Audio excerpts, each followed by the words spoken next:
ఎన్టీఆర్ జిల్లా ఇబ్రహీంపట్నం మండలంలోని శాంతినగర్లో ఓ birthday party వేడుకలో ఓ కేజీ గంజాయి పట్టుబడింది. ఇందులో పట్టుబడిన వారంతా 20 సంవత్సరాలలోపు వయసు గలవారే.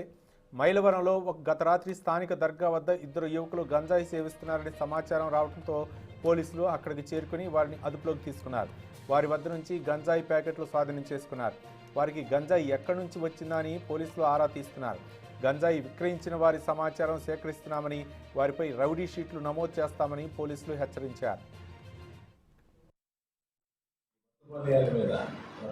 సేవించి యువత కానీ ప్రజలు కానీ చాలా వారి ఆరోగ్యాలు పాటు చేసుకున్నారు. అలాగే కుటుంబ వ్యవస్థ పాటు చేసుకుంటున్నారు. అలాగే సొసైటీలో కూడా వాళ్ళ పేద తిన్న చూపించే పరిస్థితులు వస్తున్నాయి.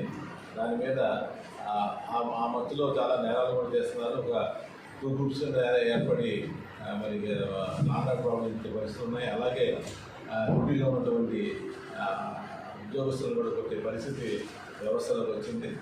అందుకని చెప్పేసి గౌరవ డీజీపీ గారు రాజేంద్ర రెడ్డి గారి ఆదేశాల మేరకు మా సిపి గారు మీపై ఉక్కుపాదం చెప్పారు.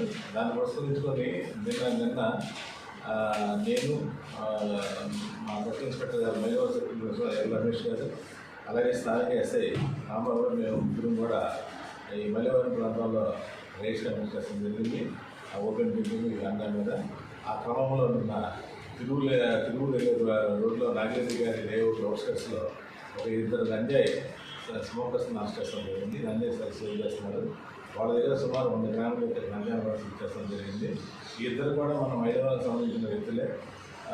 A1 జి రాజేష్, ఇతను 31 ఇయర్స్, ఇతను ఎలక్ట్రీషియన్ పనిచేస్తాడు.